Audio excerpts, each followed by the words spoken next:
Halo saudara, selamat berjumpa kembali dalam perkuliahan pendidikan agama. Semoga Anda semua dalam keadaan baik-baik dan sehat-sehat semua dan tetap semangat di dalam menjalankan aktivitas studi untuk hari ini dan juga hari-hari yang akan datang. Pada bagian ini saya akan berikan penjelasan secara umum tentang agama, baik itu menyangkut soal pengertian dan juga ciri-ciri umum suatu agama. Nah, agama menurut Kamus Besar Bahasa Indonesia itu dimengerti sebagai suatu sistem yang mengatur tata keimanan atau kepercayaan dan juga peribadatan kepada Tuhan yang Maha Kuasa, serta tata kaidah yang berhubungan dengan pergaulan manusia dan manusia dengan alam atau lingkungan, atau sering disebut sistem kehidupan religius.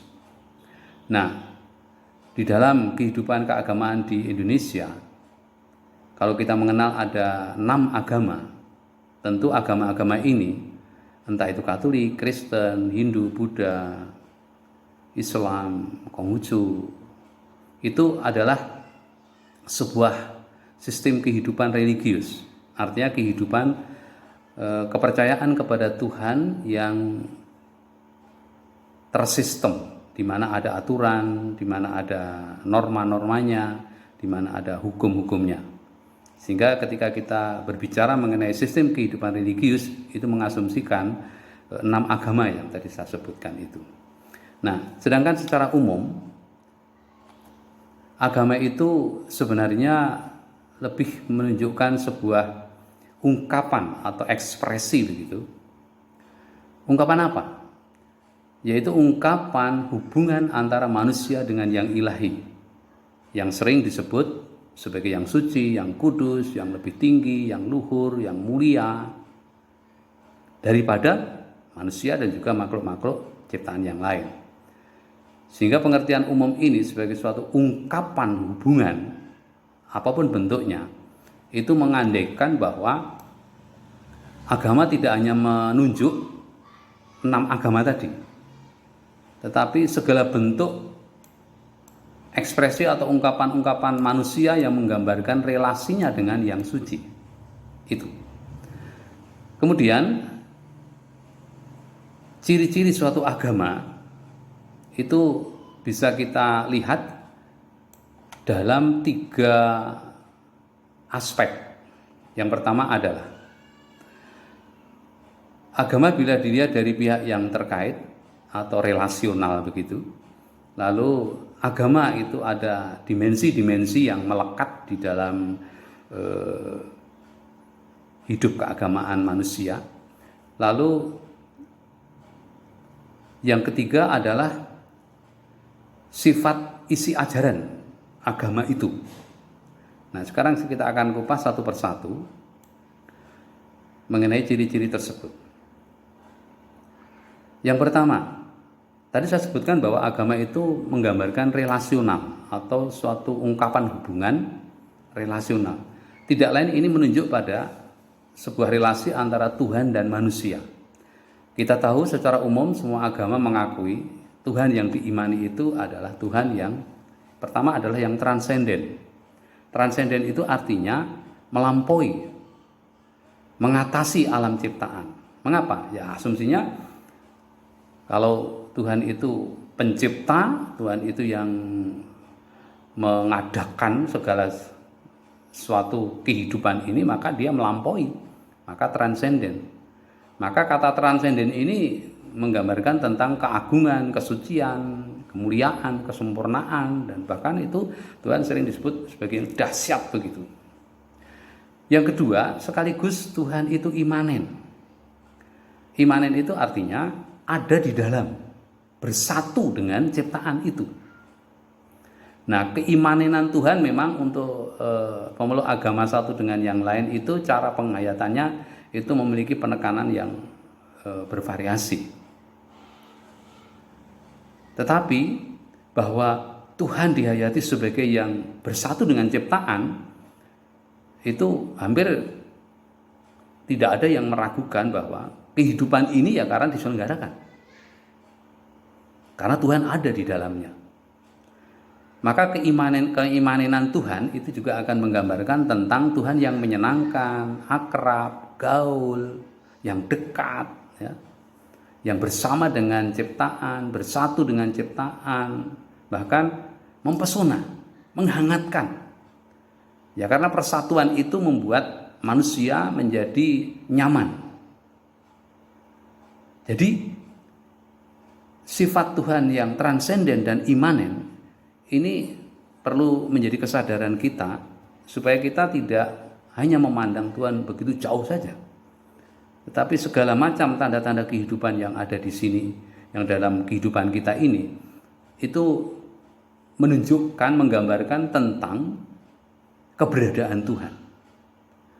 Keimanan Tuhan juga menggambarkan tentang bahwa Tuhan itu masih menyelenggarakan hidup ini. Tuhan itu masih melakukan penciptaan, memelihara. Sehingga kehidupan di dunia ini terus berlangsung ya karena keimanan Tuhan. Sementara kita menyadari bahwa manusia ini adalah salah satu buah ciptaan Tuhan yang tentu sebagai buah ciptaan mengalami keterbatasan. Kita sadar bahwa manusia itu adalah makhluk yang bukan sempurna. Kita itu makhluk yang terbatas, makhluk yang memiliki kelemahan bahkan. Kita bukan makhluk yang sempurna. Betapapun hebatnya seseorang, pasti dia memiliki sisi-sisi ketidakmampuan. Nah, sisi ketidakmampuan ini menggambarkan ketidaksempurnaan. Nah, meskipun demikian, meskipun manusia itu adalah makhluk yang tidak sempurna, tetapi dimungkinkan manusia itu bisa mengenal Tuhan. Manusia bisa menjangkau, berkomunikasi dengan Tuhan. Manusia bisa mengalami Tuhan yang hadir, Tuhan yang menyertai, Tuhan yang menyelenggarakan hidup manusia itu. Nah, tentu ini terjadi karena apa? Ya karena apa yang disebut dengan keimanan itu. Manusia bisa beriman, manusia bisa merasakan kehadiran Tuhan, manusia bisa mempercayakan diri dan menyerahkan diri kepada Tuhan, karena terlebih dahulu Tuhan itu sudah menyatakan kehadirannya. Tuhan menyatakan cintanya kepada manusia, supaya dengan demikian manusia mengalami kasihnya, mengalami kebaikannya, mengalami kealahannya. Sehingga betapapun tadi manusia adalah makhluk yang terbatas, tetapi manusia itu bisa mengalami kealahan. Nah, karena Allah telah memahyukan diri. Allah telah menyatakan diri secara imanen. Nah, di dalam bahasa Kristiani sering disebut Immanuel. Artinya apa? Artinya adalah Allah beserta manusia. Yesus adalah Immanuel. Maka orang Kristiani pada umumnya itu selalu akan menyatakan keimanannya kepada Yesus sebagai Sang Immanuel. Pernyataan kehadiran Allah. Itu sebagai gambaran secara umum. Nah, yang kedua, dalam satu agama itu ada dua dimensi, di mana dua dimensi itu tidak bisa dipisahkan satu dengan yang lain. Yaitu apa yang disebut dengan dimensi rohani, yang nanti akan saya tekankan mengenai keimanan itu ya, dimensi rohani ini. Kemudian yang kedua adalah dimensi jasmani, di mana di dalam hidup keberagamaan seseorang itu membutuhkan atau didukung oleh aspek-aspek unsur-unsur yang bersifat material jasmaniah. Maka ada dua dimensi itu yang tidak bisa terpisah atau terlepas satu dengan yang lain. Nah, sekarang dimensi rohani yang tidak lain adalah keimanan. Ini bersifat misteri. Ini sesuatu yang menggambarkan tentang kesadaran hati dari dalam. Iman itu apa? Sering orang mengatakan iman itu percaya. Tetapi dalam konteks relasi dengan Tuhan, iman itu menggambarkan tentang pertama, keyakinan atau kepercayaan bahwa Tuhan itu ada. Tetapi iman tidak hanya mengakui akan keberadaan Tuhan, tetapi iman itu juga mengalami Tuhan yang aktif. Tadi saya katakan Tuhan imanen. Maka beriman berarti pertama mengakui akan Tuhan itu ada, sekaligus juga merasakan kehadiran dan peranan Tuhan secara konkret, secara nyata. Karena ada pengalaman Tuhan yang imanen tadi, Tuhan yang menyatu dengan kehidupan manusia. Maka memang ini dimensi yang misteri. Dimensi yang tidak serta-merta bisa diterangkan secara akal budi, secara logika begitu. Dari sebab itu sering dimensi ini menggambarkan bahwa keimanan seseorang itu menggambarkan tentang adanya suatu yang bersifat arasional. Bukan irasional ya, tapi arasional, melampaui akal budi. Maka keimanan itu adalah suatu kekuatan dari dalam diri seseorang yang tentu itu karena gerakan roh ilahi yang memungkinkan manusia bisa merasakan kealahan, merasakan cinta Allah. Dan itu pengalaman yang sangat personal. Maka sifatnya misteri, tidak kelihatan, yang menuntut kesadaran dan penghayatan. Nah, keimanan macam ini tentu tidak akan bisa membantu manusia atau dialami kalau tidak didukung dengan aspek apa yang tersebut jasmani tadi. Kita tahu bahwa semua agama itu menggunakan atau memanfaatkan hal-hal yang bersifat material, bendawi, jasmani, ya, fisik, yang tampak, entah itu simbol-simbol, entah itu tanda, entah itu ungkapan-ungkapan atau gerak, tata cara, yang semua itu sebagai cara untuk bagaimana mengekspresikan keimanan, bagaimana mengungkapkan keimanan itu. Maka dalam kehidupan keagamaan apapun, agama manapun maksud saya, itu selalu juga ada bahasa-bahasa simbol. Ada bahasa-bahasa ungkapan yang secara lahiriah kasat mata, bahkan didengar dengan ucapan, dengan tata gerak. Semua itu mengekspresikan iman.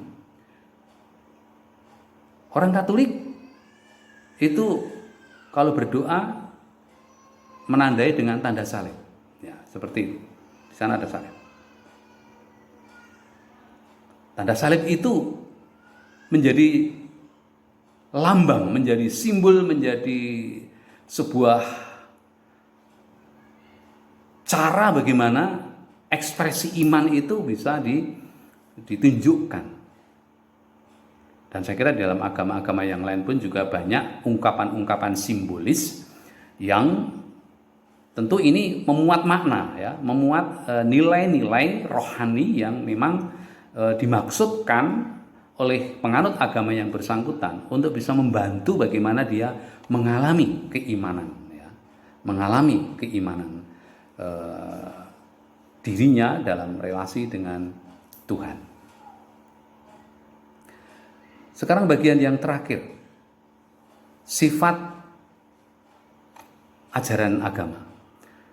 Oke, hampir semua agama memiliki ajaran-ajaran pokok. Dan di dalam ajaran itu ada kebenaran-kebenaran. Yang perlu kita sadari bahwa kebenaran ajaran dalam suatu agama itu memiliki sifat-sifat kebenarannya. Yang pertama adalah secara subjektif. Yang kedua, kebenaran secara objektif. Apa yang dimaksud dengan kebenaran subjektif? Kebenaran subjektif adalah isi ajaran agama yang termuat di dalam entah itu dalil, entah itu dogma, entah itu rumus-rumus yang bersifat normatif begitu, itu sifatnya subjektif dalam arti hanya bisa dimengerti, dipahami, dan itu menjadi pedoman bagi pemeluk yang bersangkutan. Yang tahu arti dan makna tanda salib itu hanya orang Katolik.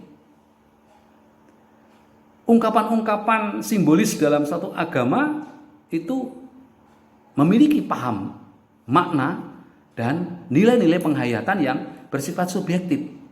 Sehingga ketika kita berhadapan dengan hal-hal yang bersifat subjektif dan khusus ini, tentu pihak penganut agama lain tidak bisa untuk masuk dan intervensi begitu. Maka ketika ada orang yang menilai dengan kacamatanya sendiri tentang simbol-simbol agama, nah itu bukan pada tempatnya. Itu tidak nyambung itu namanya.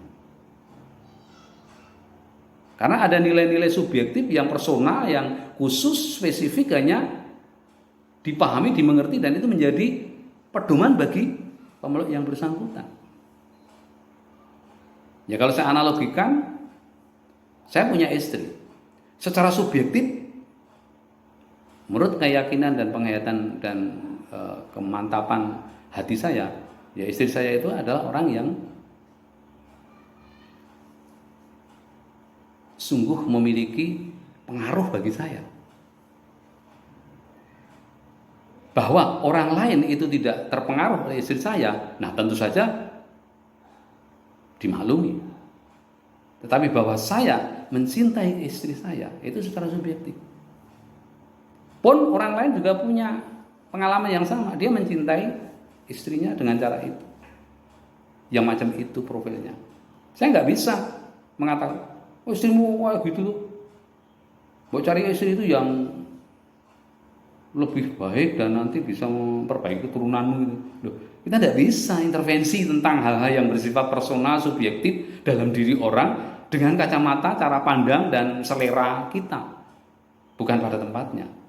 Pun sama juga ketika kita ingin berkomentar atau menanggapi sesuatu dalil atau dogma agama tertentu, kemudian di situ semacam ingin menilai dengan kacamata cara pandang kita sendiri, ya tidak bisa, bukan pada tempatnya. Justru kita seharusnya mencoba ingin memahami apa maksudnya kok dia begitu. Ungkapan-ungkapan simbolis yang ada itu artinya apa? Nah, tentu sesuai dengan cara penghayatan pemeluk agama yang bersangkutan. Itu yang pertama. Yang kedua, sifat ajaran di dalam agama itu memiliki kebenaran bersifat objektif. Nah, ini yang penting. Apa maksudnya objektif? Bahwa di dalam ajaran agama itu, isi ajaran agama itu memiliki kebenaran-kebenaran yang bersifat universal. Kebenaran yang bersifat umum. Yang tentu ini berlaku untuk semua orang.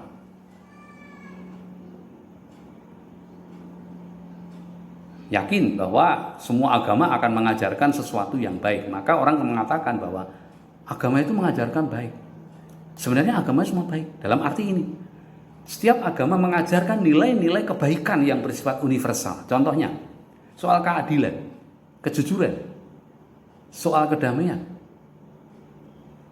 soal nilai kemanusiaan, hak asasi manusia. Itu kan sesuatu yang sangat universal dan semua manusia, apapun agamanya, mengiyakan bahwa itu sesuatu yang penting bagi hidup manusia. Maka agama mengajarkan hal-hal yang bersifat universal. Mungkin bahasanya cinta kasih, kasih sayang, ya, kepedulian. Tapi esensinya adalah sama, itu adalah nilai yang bersifat objektif baik dan itu diperlukan dalam hidup bersama di tengah masyarakat yang majemuk. Nah, sebagai suatu catatan terkait dengan sifat-sifat ajaran agama ini, kita perlu mencoba bersikap secara proporsional dan dewasa.